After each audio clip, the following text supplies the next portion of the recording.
કર્યું હતું। ભોગ બનનારના ઘરમાં ઘૂસી અપશબ્દો બોલ્યા હતા। યુવક પર હુમલો કરી જાનથી મારી નાખવાની ધમકી પણ આપી હતી। પોલીસે હથિયાર જપ્ત કરી વધુ તપાસ હાથ ધરી। જે આરોપ ફરિયાદી છે ભોગ બનનાર એમને માર માર્યો હતો અને એમના ઉપર 3 રાઉન્ડ ફાયરિંગ કર્યું હતું। આ ફાયરિંગ દરમિયાન ફરિયાદીને કોઈ ઇજા પહોંચી નથી, સલામત છે, પરંતુ જાનથી મારી નાખવાના ઈરાદે જે ફાયરિંગ કર્યું હોય એ માટે ભારતીય ન્યાય સંહિતાની વિવિધ કલમો હેઠળ જેસડા પોસ્ટમાં ગુનો દાખલ કરવામાં આવેલો છે અને ગુનાના કામે શૈલેષના આરોપી ભાભોને અટક કરવામાં આવેલી છે અને એમની પાસેથી હથિયાર તથા ખાલી કેચીસ તથા જીવતા રાઉન્ડ છે એ કબજે કરવામાં આવેલા છે।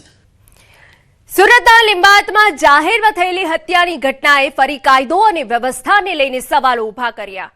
મારુતિનગર સ્થિત હિન્દ ટી સેન્ટર પાસે એક યુવક પર જૂની અદાવત અને પૈસાની લેતી દેતીના વિવાદને લઈ 3 શખ્સોએ તીક્ષ્ણ હથિયારો વડે જીવલેણ હુમલો કર્યો। ગંભીર રીતે ઇજાગ્રસ્ત યુવકનું સારવાર દરમિયાન મોત નીપજ્યું। ઘટનાની ગંભીરતા ધ્યાનમાં રાખી લિંબાયત પોલીસે સીસીટીવી, મોબાઈલ લોકેશન અને ટેકનિકલ સર્વેલન્સના આધારે ગણતરીના કલાકોમાં 3 આરોપીને ઝડપી પાડ્યા। પોલીસે હત્યાનો ગુનો નોંધી તપાસ શરૂ કરી। તો ઇજાગ્રસ્ત યુવકનું સારવાર દરમિયાન મોત થયું હોવાની વિગતો છે। આપને જણાવી દઈએ કે જ્યાં પોલીસે હત્યાનો ગુનો નોંધી વધુ તપાસ હાથ ધરી છે।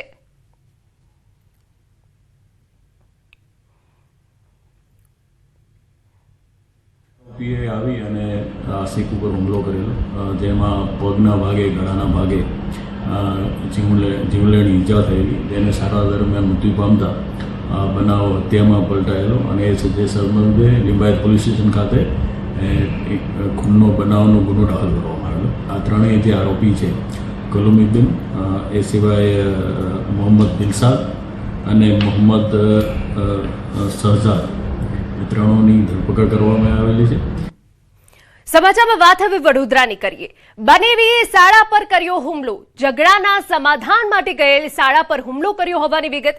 ગોરવાના હાસમી પાર્ક સીફા કોમ્પ્લેક્સ પાસેની આ ઘટના છે। હુમલાખોર બનેવીનો તલવાર સાથેનો વિડીયો વાયરલ। બનેવી અને તેના ભાઈએ મળી શાળા પર હુમલો કર્યો। ઇજાગ્રસ્ત શાળાને હોસ્પિટલમાં દાખલ કરાયો।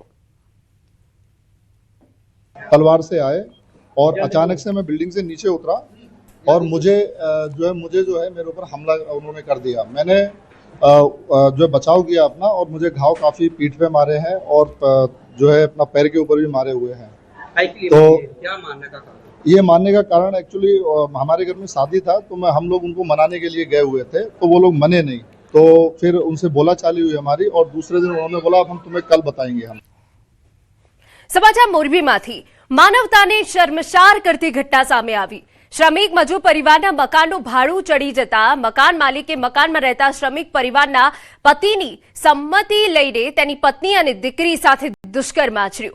શ્રમિક પરિવારે માસિક 2000 રૂપિયાના ભાડે મકાન રાખ્યું હતું, પરંતુ શ્રમિકનું કામકાજ બરાબર ન ચાલતા ભાડું ચડી જતા પતિની સંમતિથી તેની પત્ની સાથે વારંવાર શરીર સંબંધ બાંધ્યા। તેમજ સગીર વયની દીકરી પર પણ નજર બગાડતા તેને હવસનો શિકાર બનાવી। આ સમગ્ર મામલે મોરબી એ ડિવિઝન પોલીસે આરોપી મકાન માલિક અને ભોગ બનનારના પતિ અને અન્ય સહ આરોપી સહિત કુલ 3 વિરુદ્ધ ગુનો નોંધી 2 ઇસમોને ઝડપી લીધા છે, જેમાં આરોપી પતિ હાલ